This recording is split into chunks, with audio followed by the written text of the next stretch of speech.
കർത്താവായ യേശു ക്രിസ്തുവിൻ്റെ സ്നേഹം നിറഞ്ഞ നാമത്തിൽ നിങ്ങൾക്ക് ഓരോരുത്തർക്കും എൻ്റെ എളിയ സ്നേഹവന്ദനം.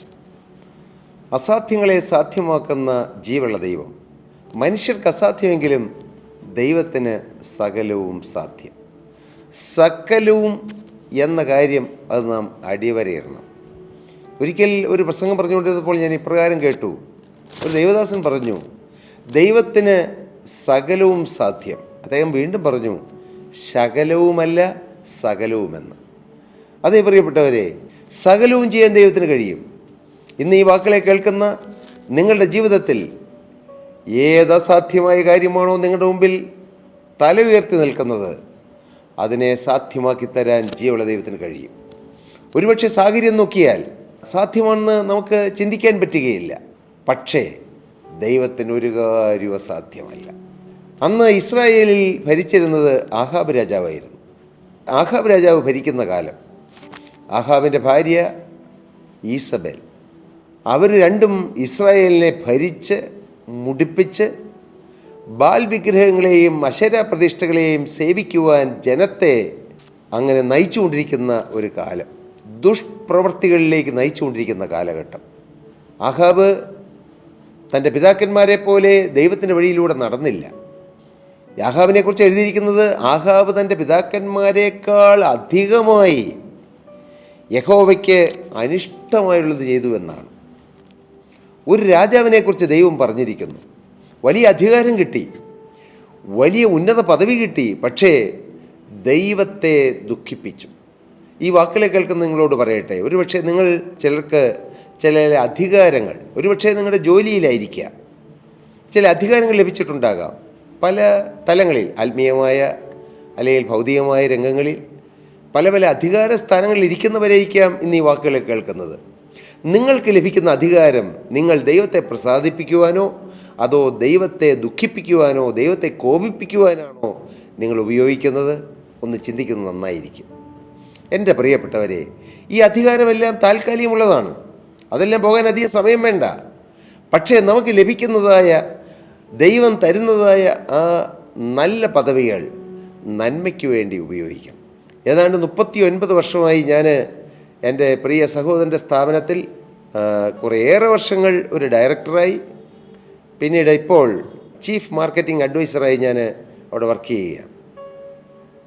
പ്രിയപ്പെട്ടവരെ, ഞാൻ മേന്മ പറയുകയല്ല, പക്ഷെ അവിടെ ധാരാളം ആളുകൾ, 4000-4500ഓളം എംപ്ലോയീസ് ഉള്ള അനേക രാജ്യങ്ങളിൽ വ്യാപിച്ചു കിടക്കുന്ന ഒരു സ്ഥാപനമാണത്. അവിടെ വർക്ക് ചെയ്യാൻ എനിക്ക് ഭാഗ്യം കിട്ടി. ഇപ്പോഴും ഞാൻ വർക്ക് ചെയ്യുന്നു. പക്ഷെ അവിടെ അനേകർ എൻ്റെ അടുക്കൽ വരാറുണ്ട്. ജോലി സംബന്ധമായ കാര്യങ്ങൾ പലതും ചെക്ക് ചെയ്യാനും ഡിസ്കസ് ചെയ്യാനും പറയാനല്ല. ഏതാണ്ട് 28 വർഷത്തോളം ഞാൻ മാനുഫാക്ചറിങ്ങിലായിരുന്നു. അവിടെയാണ് കമ്പനിയിൽ ഏറ്റവും കൂടുതൽ ആളുകൾ വർക്ക് ചെയ്യുന്നത്. അവിടെയെല്ലാം ആളുകൾ വരുമ്പോൾ അവരോട് കരുണയോടെയും സ്നേഹത്തോടെയും വാത്സല്യത്തോടെയും അവരുടെ വേദന അറിഞ്ഞ് ഇടപെടുവാൻ കർത്താവ് എനിക്ക് ഭാഗ്യം തന്നിട്ടുണ്ട്. ഞാനൊരു മേന്മയായിട്ട് പറയുകയല്ല. അവരിൽ ചിലർ കരയുമ്പോൾ ഞാൻ എത്രയോ പ്രാവശ്യം അവരുടെ മുമ്പിൽ അവരോടൊപ്പം ഞാൻ കരഞ്ഞിട്ടുണ്ട്. അവരുടെ വേദനയിൽ ഞാൻ പങ്കുചേർന്നിട്ടുണ്ട്. കർത്താവിന് സ്തോത്രം. എൻ്റെ കൂടെ ജോലി ചെയ്യുന്ന മറ്റുള്ളവർ എന്നേക്കാൾ താഴ്ന്നവരാണെന്ന് ഒരിക്കലും ചിന്തിക്കാൻ എനിക്ക് ഇട വന്നിട്ടില്ല. അവരെന്നേക്കാൾ ശ്രേഷ്ഠരാണെന്ന് ഞാൻ ചിന്തിച്ചിട്ടുണ്ട്. ഒരുപക്ഷേ ആ കമ്പനിയുടെ ഡയറക്ടറായിട്ട് ഞാൻ അനേക വർഷം ജോലി ചെയ്തപ്പോഴും ഞാൻ ഇടയ്ക്കെല്ലാം എൻ്റെ കണ്ണ് നിറഞ്ഞിട്ടുണ്ട്. കാരണം കർത്താവേ, സാധാരണക്കാരായ ഒരു ജോലിക്കാരനെ പോലെ പോലും ആകേണ്ടവനായിരുന്നില്ല ഞാൻ, എന്നാൽ എന്നെ ഈ ഉന്നത പദവിയിൽ കയറ്റിയിരുത്തി ദൈവമേ അങ്ങേക്ക് നന്ദി എന്ന് പറയാറുണ്ട്. ഞാൻ അന്ന് അനേക വർഷങ്ങൾ ജോലി ചെയ്തപ്പോൾ അന്ന് 8 മണിക്കാണ് ജോലി സമയം. രാവിലെ 8 മണിക്ക് ഞാൻ എൻ്റെ ഓഫീസിൽ വന്നാൽ ആദ്യം എൻ്റെ കർത്താവിന് നന്ദി പറയും. അവിടെ ഒരു വേദവാക്യം ഞാൻ എഴുതി വെച്ചിട്ടുണ്ട്, കർത്താവായ യഹോവേ, നീ എന്നെ എത്രത്തോളം കൊണ്ടുവരുവാൻ ഞാൻ ആര്, എൻ്റെ ഗ്രഹവും എന്തുള്ളൂ. അത് വായിച്ചുകൊണ്ടാണ് ഞാൻ എൻ്റെ സീറ്റിൽ പോയി ഇരിക്കാറ്. പിന്നെ തന്നെത്താൻ പ്രാർത്ഥിക്കും. കൂടെയുള്ള ഓഫീസ് സ്റ്റാഫുമായിട്ടിരുന്ന് ഒരുമിച്ച് പ്രാർത്ഥിക്കും. എല്ലാം ദൈവകരങ്ങളിലേക്ക് ഏൽപ്പിക്കും. കർത്താവെ, അവിടുന്ന് പ്രസാദിക്കുന്ന പോലെ ജോലി ചെയ്യുവാൻ, അവിടുന്ന് ദുഃഖിക്കുന്ന ഒന്നും വരാതെ ജോലി ചെയ്യുവാൻ ഇടയാകട്ടെ എന്ന് പ്രാർത്ഥിക്കാറുണ്ട്. 1988 ഡെൻകെയർ എന്ന കമ്പനി എൻ്റെ ബ്രദർ തുടങ്ങിയ കാലം മുതൽ എൻ്റെ സഹോദരനോട് ചേർന്ന് ആ സ്ഥാപനത്തിൻ്റെ ഉയർച്ചയിലും വളർച്ചയിലും പങ്കാളിയാകുവാൻ, നേരിട്ടിടപെടുവാൻ എല്ലാം അവസരം കിട്ടിയ ഒരു ഭാഗ്യവാനാണ് ഞാൻ. കർത്താവിന് സ്തോത്രം. ആ കമ്പനി വളരുന്നതും എൻ്റെ സഹോദരൻ ഉയർന്നു വളരുന്നതും ഞാൻ കൗതുകത്തോടെയും സന്തോഷത്തോടെയും ദൈവത്തോടുള്ള നന്ദിയോടെയും ഞാൻ എന്നും കണ്ടുകൊണ്ടിരുന്നു, അതിനോട് ചേർന്ന് നിന്നു. അത് എൻ്റെ ജീവിതത്തിലെ അനുഗ്രഹത്തിന് കാരണമായി എന്ന് ഞാൻ നിങ്ങളോട് പറയട്ടെ. കർത്താവിന് സ്തോത്രം. നമ്മെ ദൈവം ഒരു നിലയിലാക്കുമ്പോൾ നമ്മുടെ കൂടെയുള്ളവരെ നാം പരിഗണിച്ചു കൊള്ളണം. 2 കാര്യങ്ങളാണ് ഓരോ ഉദ്യോഗസ്ഥരും നോക്കേണ്ടത്. ഒന്ന്, obey and respect the superiors. സുപ്പീരിയേഴ്സിനെ അനുസരിക്കണം, അവരെ ബഹുമാനിക്കണം. എന്നാൽ അതോടൊപ്പം തന്നെ സബോർഡിനേറ്റ്സിനെ കെയർ ചെയ്യണം, അവരുടെയും നിർദ്ദേശങ്ങൾ ഏറ്റെടുക്കണം. ഞാൻ ഡയറക്ടറായി വർക്ക് ചെയ്യുമ്പോൾ അവിടെ എൻ്റെ ഓഫീസിൽ എപ്പോഴും തന്നെ 4 ചെയർ ഇടാറുണ്ട്. 4 ചെയർ എപ്പോഴും കാണും.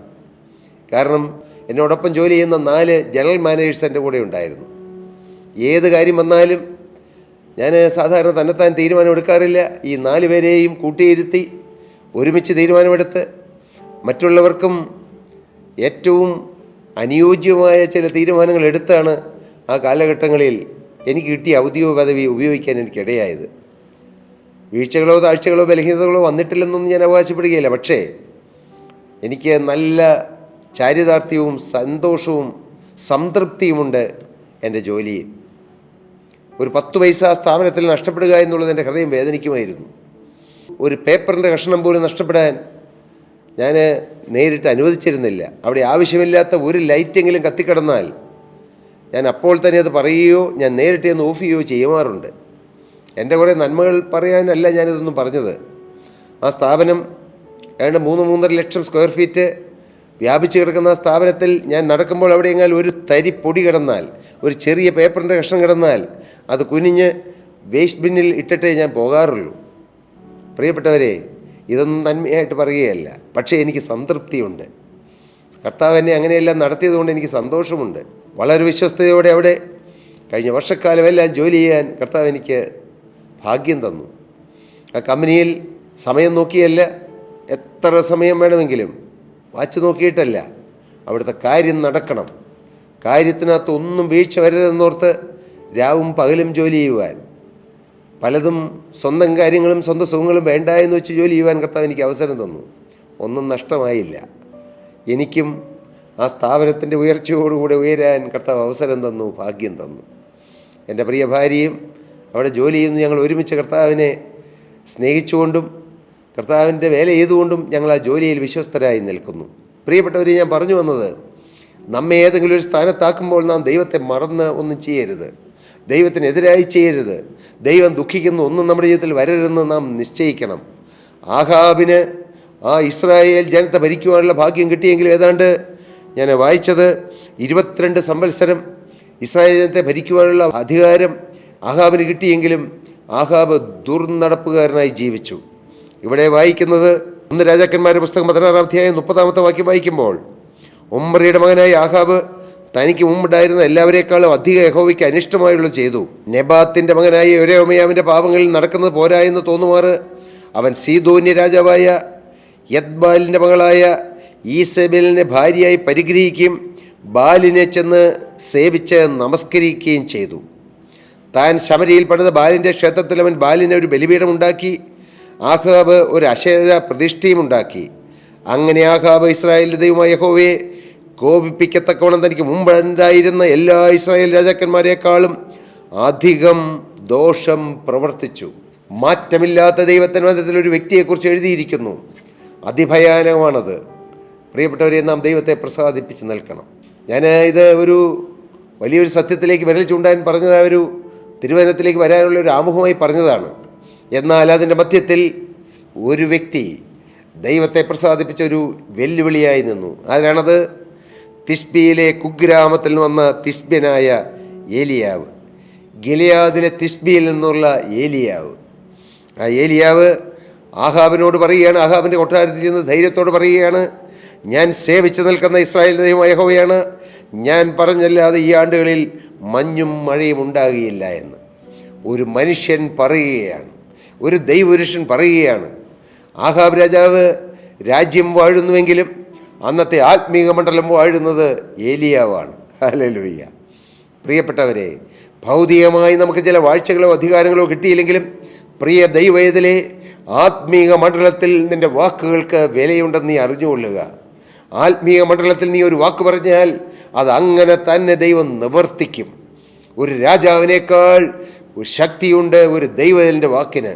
എവിടെ? ദൈവ പദ്ധതിയിൽ, ആത്മമണ്ഡലത്തിൽ ചില ചലനങ്ങൾ ഉളവാക്കുവാൻ ഒരു ദൈവത്തിൻ്റെ വാക്കിന് കഴിയും. മാത്രമല്ല ഇവിടെ കാണുന്നത്, ഞാൻ പറഞ്ഞിട്ടല്ലാതെ ഈ ആണ്ടുകളിൽ മഞ്ഞോ മഴയോ ഉണ്ടാകില്ലെന്ന് പറഞ്ഞ ആ ഏലിയാവിൻ്റെ വാക്കിന് ദൈവം പച്ചക്കൊടി കാണിച്ചു.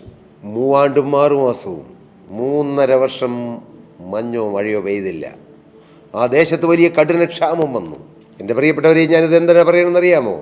ഒരു ദൈവത്തിൻ്റെ വില അത് മഹാരാജാക്കന്മാരെക്കാൾ വലുതാണ്. മകനെ, നീ ഒരു പാവപ്പെട്ട ദൈവത്തിലായിരിക്കാം. നിനക്ക് നിന്നെക്കുറിച്ച് തന്നെ വലിയ വിലയൊന്നും ഉണ്ടായിരിക്കില്ല. ഞാനൊരു പാവം, ഞാനൊരു സാധു, ഞാനൊരു നിസ്സാരൻ. അങ്ങനെ നിസ്സാരത ഓർത്തോർത്ത് അപകർഷതാബോധത്തിലേക്ക് നിങ്ങളാരും പോകരുത്. അതുകൊണ്ട് ഞാൻ വലിയവനാണെന്ന് ചിന്തിച്ച് അഹങ്കാരത്തിലേക്കും പോകരുത്. എന്നാൽ നിങ്ങൾ അറിയൂ, നിങ്ങളുടെ മേൽ ദൈവം വെച്ചിരിക്കുന്ന പദ്ധതി എന്താണെന്ന്. ദൈവം നിങ്ങളുടെ മേൽ വെച്ചിരിക്കുന്ന ആ അഭിഷേകത്തിൻ്റെ വലിപ്പം എത്രയാണെന്ന് നിങ്ങൾ അറിയണം. ഈ പ്രകൃതി ശക്തിയോട് കൽപ്പിക്കാൻ നിങ്ങൾക്ക് കഴിയും. രോഗാത്മാവിനെ അകറ്റാൻ ദൈവം നിങ്ങൾക്ക് ബലം തരും. പൈശാചിക ബാധയുള്ളവരുടെ മുമ്പിൽ നിന്ന് യേശുവിൻ്റെ നാമത്തിൽ കൽപ്പിച്ചാൽ അവയെ വിട്ട് ഓടിപ്പോകും. കർത്താവിന് സ്തോത്രം. ഏലിയാവ് പറഞ്ഞു, ഞാൻ പറഞ്ഞിട്ടല്ലാതെ ഞാൻ സേവിച്ച് നിൽക്കുന്ന യഹോവയാണ്. എന്തിലാണ് ഏലിയാവിൻ്റെ ആശ്രയം? ദൈവത്തിലുള്ള ആശ്രയം. ഞാൻ സേവിക്കുന്ന എൻ്റെ ദൈവം, ഞാൻ സേവിച്ച് നിൽക്കുന്ന യഹോവയാണ്. ഈ ആണ്ടുകളിൽ മഞ്ഞോ മഴയോ ഉണ്ടാകില്ലെന്ന് അന്നത്തെ രാജാവിൻ്റെ മുന്നിൽ നോക്കി ധൈര്യത്തോടെ പറയുവാൻ ഏലിയാവിന് ദൈവം കൃപ കൊടുത്തു. പ്രിയപ്പെട്ട ദൈവമക്കളെ, നാം അധികാരികളുടെ മുമ്പിലും സത്യം പറയാൻ മടിക്കരുത്. വലിയ ആളുകളാണ്, വലിയ അധികാരികളാണ്. അതുകൊണ്ട് സത്യം മറച്ചു വെച്ചായിരിക്കരുത് നമ്മുടെ ആത്മീക ശുശ്രൂഷകളും ആത്മീയ പ്രവർത്തനങ്ങളും. ഉള്ളതുപോലെ പറയണം. കർത്താവിന് സ്തോത്രം. തെറ്റായത് പറയരുത്. ദൈവം തരുന്നത് പറയണം. കഴുത്തിന് മുകളിൽ തല കാണുമോ രാജാവിന് മുമ്പിൽ പറഞ്ഞാൽ ഏലിയാവിന് പേടിയില്ല. കാരണം ഏലിയാവിനറിയാം തൻ്റെ കൂടെ നിൽക്കുന്നത് ആരാണെന്ന്. പ്രിയ ദൈവത്തിലെ, നീ ഒറ്റയ്ക്കല്ല എന്ന് നീ അറിഞ്ഞുകൊള്ളുക. നീ ജീവനുള്ള ദൈവത്തിൻ്റെ അരുളപ്പാടും വചനവും പ്രവചനവും പറയാൻ ദൈവം തന്നെ തിരഞ്ഞെടുത്തിരിക്കുന്നുവെങ്കിൽ നീ ഒറ്റയ്ക്കല്ല, സ്വർഗ്ഗസേന നിൻ്റെ കൂടെയുണ്ട്. നീ ധൈര്യത്തോടെ പറയുക, മുഖം നോക്കാതെ പറയുക, ജനത്തെ ഭയപ്പെടാതെ പറയുക, ജനത്തിനുള്ളത് പറഞ്ഞു കൊടുക്കുക. അങ്ങനെയെങ്കിൽ വലിയ അത്ഭുതങ്ങൾ നടക്കും. ഞാൻ എന്താണിത്, ഈ വാക്ക്, ഈ തിരുവചനത്തിലൂടെ ദൈവമക്കൾക്ക് തരാൻ ഉള്ളതായ സന്ദേശം എന്താണ്? അസാധ്യമെന്ന് നമുക്ക് തോന്നും. ആകാശത്തെ അടയ്ക്കാൻ, ഭൂമിയിൽ നിന്ന് മഞ്ഞു പൊങ്ങുന്നത് തടയാൻ ഒരു ദൈവത്തിന് കഴിയുമെന്ന്. മഴ പെയ്യിക്കാനും ദൈവത്തിൻ്റെ പ്രാർത്ഥനയ്ക്ക് കഴിയും. വിശ്വാസത്തോടുകൂടിയ പ്രാർത്ഥന ഏറെ ഫലിക്കുന്നു. പുതിയ നിയമത്തിൽ എഴുതി, ഏലിയാവ് നമുക്ക് സമസ്വഭാവമുള്ള മനുഷ്യനായിരുന്നു. മഴ പെയ്യാതിരിക്കേണ്ടതിന് ഏലിയാവ് ദൈവത്തോട് പറഞ്ഞു. മഴ പെയ്തില്ല. എന്നാൽ വീണ്ടും മഴ പെയ്യേണ്ടതിന് ഏലിയാവ് ദൈവത്തോട് അപേക്ഷിച്ചു. ഏലിയാവിൻ്റെ പ്രാർത്ഥന ദൈവം കേട്ടു എന്ന്. അതേ പ്രിയരെ, അസാധ്യങ്ങളെ കൊണ്ടുവരുന്നതാണ് നമ്മുടെ വിശ്വാസത്തോടുകൂടിയ പ്രാർത്ഥന. വിശ്വാസത്തോടുകൂടി നാം പ്രാർത്ഥിച്ചാൽ, വിശ്വാസത്തോടുകൂടി ജീവന ദൈവത്തിൻ്റെ നാമത്തിൽ നാം കൽപ്പിച്ചാൽ, ചിലതെല്ലാം നാം ഗൗരവമായി പറഞ്ഞാൽ അതങ്ങനെ തന്നെ സംഭവിക്കും. നിങ്ങൾ കടുമണിയോളം വിശ്വാസത്തോടെ ഈ മലയോട് ചാടി വെള്ളത്തിൽ വീഴുക, കടലിൽ വീഴുക എന്ന് പറയുന്നത് അങ്ങനെ തന്നെ സംഭവിക്കുമെന്നാണ് നമ്മുടെ കർത്താവ് പറഞ്ഞത്. വേദപുസ്തകം അതിന് സാക്ഷ്യം പറയുന്നു. എൻ്റെ പ്രിയപ്പെട്ടവരെ, നിങ്ങളുടെ മുമ്പിൽ നിൽക്കുന്ന അസാധ്യമായ കാര്യങ്ങൾ, കർത്താവിന് സ്തോത്രം, അത് സാധ്യമാക്കി തരാൻ ദൈവത്തിന് കഴിയും. ക്ഷാമം മാറ്റാൻ ഏലിയാവിൻ്റെ ഒരു വാക്ക് മതി. മഴ പെയ്യ്ക്കാൻ ഏലിയാവിൻ്റെ ഒരു പ്രാർത്ഥന മതി. അതേ ദൈവവേദലേ, നിൻ്റെ സമൂഹത്തിൽ, നിൻ്റെ കുടുംബത്തിൽ, നീ ആയിരിക്കുന്ന സ്ഥാപനത്തിൽ, നീ ചേർന്ന് നിൽക്കുന്ന നിൻ്റെ സഭയിൽ ഒരത്ഭുതം പ്രവർത്തിക്കാൻ നിൻ്റെ ചില പ്രാർത്ഥനയ്ക്ക്, നിൻ്റെ ചില വാക്കുകൾക്ക്, നിൻ്റെ ചില അഭിഷേകത്തിൻ്റെ ചില വാക്കുകൾക്ക് കഴിയുമെന്നുള്ള സത്യം ഞാൻ നിങ്ങളെ ഓർപ്പിക്കുകയാണ്. ഏലിയാവ് നമുക്ക് സമസ്വഭാവമുള്ള മനുഷ്യനായിരുന്നു. ഏലിയാവിലൂടെ അത്ഭുതം പ്രവർത്തിച്ച ദൈവം ഇന്നും അത്ഭുതം പ്രവർത്തിച്ചുകൊണ്ടിരിക്കുന്നു. ആ അത്ഭുതത്തിൻ്റെ സാക്ഷികളായി നമുക്ക് ജീവന ദൈവത്തിൻ്റെ കരങ്ങളിൽ പ്രയോജനപ്പെടുന്നവരായി നിൽക്കാം. അതിന് കർത്താവ് നിങ്ങളെ സഹായിക്കട്ടെ. കർത്താവ് അനുഗ്രഹിക്കട്ടെ. അസാധ്യങ്ങളെ സാധ്യമാക്കുന്ന ദൈവം ജീവിക്കുന്നു. ആ ദൈവം നിങ്ങളെ അനുഗ്രഹിക്കട്ടെ എന്ന് പ്രാർത്ഥിച്ചുകൊണ്ട് ഞാൻ എൻ്റെ വാക്കുകളെ നിർത്തുന്നു. ദൈവനാമം മഹത്വം കൊടുക്കുവാൻ ഇടയാകട്ടെ. സ്തോത്രം.